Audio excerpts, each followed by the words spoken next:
ఈ వీడియోలో మీకు కుర్రోని చూపిస్తాను. మంచి బాడీ బిల్డర్, అదిరిపోయింది. అలాంటి బాడీ మనం జిమ్కి వెళ్తాం కదా చాలా మంది, కానీ ఇలాంటి బాడీ చేయడం చాలా కష్టం, అసలు వల్ల కాదు. చాలా చాలా కష్టం, చాలా డెడికేషన్, చాలా ఫుడ్ హ్యాబిట్స్, చాలా ఫుడ్ ఉండాలి, మంచి ఫుడ్, మంచి ఖర్చు పెట్టుకోవాలి. అయితే ఇతను బాడీ గురించి కాదు ఈ వీడియో. ఇతను ఎవరో కూడా ఫేస్ నేను బ్లర్ చేస్తాను, ఇతను ఎవరో చెప్పను, ఇతను ఎవరో కూడా రివీల్ చేయను. కానీ అతను క్యాన్సర్ వచ్చింది.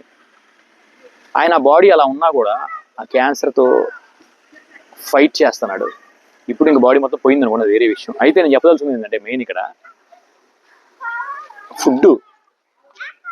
నేను బలంగా నమ్మేది ఏంటంటే 90% ఫుడ్ వల్లే మీకు క్యాన్సర్ వచ్చింది. మీరు వాడే కాస్మెటిక్స్, మీరు వాడే కెమికల్ ఫుడ్స్, మీరు వాడే రిఫైన్డ్ ఆయిల్స్, మీరు తినే బయట జంక్ ఫుడ్స్ వల్లే క్యాన్సర్ వస్తుంది. నేను నమ్ముతున్నా, పర్సనల్ ఒపీనియన్ మాత్రమే. అందుకే ఇది ఎగ్జాంపుల్ చూపిద్దాం అనుకున్నాను. ఒక క్యాన్సర్ వచ్చిందంటే దానికి క్యాన్సర్ ఎందుకు వచ్చిందని చెప్పి నేను ధృవీకరించట్లేదు, అతని పేరు కూడా రివీల్ చేయడం, అతని ఫేస్ కూడా బ్లర్ చేస్తా.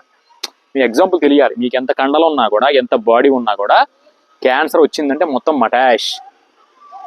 మీరు అప్పుడు దాకా డబ్బాలు ప్రోటీన్ పౌడర్ తాగండి, మీరు అప్పుడు దాకా డబ్బాలు తినండి, మీరు డబ్బాలు ఇంజక్షన్లు చేసుకోండి బాడీల కోసం, మీరు అప్పుడు దాకా ట్యాబ్లెట్లు వేసుకోండి, మీరు ఏమైనా చేసుకోండి, కానీ క్యాన్సర్ అనేది ఢమాల్. అయితే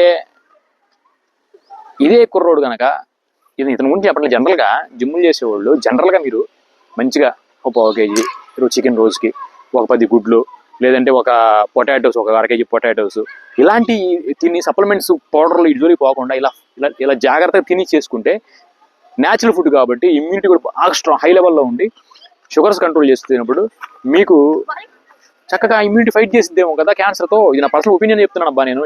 ఇదే శాసనం, ఇదే చెప్తున్నాడు వీడు.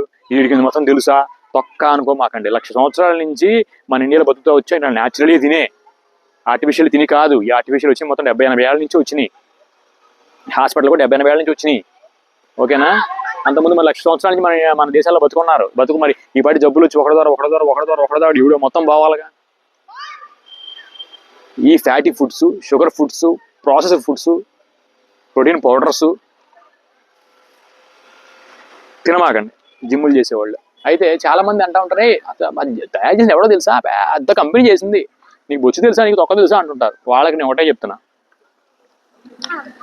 నేను డాక్టర్ని కాదు, సైంటిస్ట్ని కాదు, కానీ ఈ ప్రోటీన్ పౌడర్ డబ్బా మీ దగ్గర పెట్టుకొని ఒక వారం రోజులు నా ఫుడ్ తిందాం. నా ఫుడ్ అంటే జనరల్గా అన్నమే అనుకో, లేదా అందరూ ఇడ్లీ దోశలు అయినా ఇట్లా తిందాం.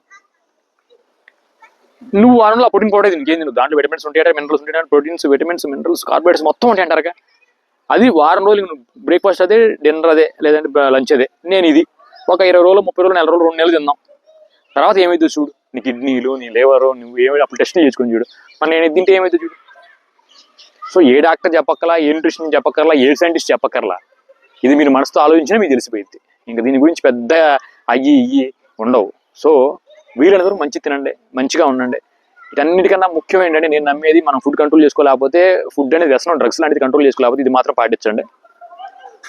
మార్నింగ్ 10 to ఈవినింగ్ 6 లోపల తినండి ఏం తిన్నా కూడా. తర్వాత ఇంకేం తినొద్దు, ఏమి తినొద్దు అసలు, వాటర్ తప్ప. ఇది first step of saving your body. దీనివల్ల క్యాన్సర్ తగ్గిపోద్ది. దీనివల్ల అంటే 40 ఏళ్ళు 50 మొత్తం మీరు దుగ్గు బాడీ చేసి తగ్గండి, ఎడ తగ్గిపోయింది. కానీ ట్రై చేయండి. ట్రై చేయకుండా చచ్చిపోతాంగా, పిల్లలు అందరూ అన్యాయం అయిపోతారుగా. సో ఇలా ట్రై చేయండి, హెల్తీగా ఉండండి.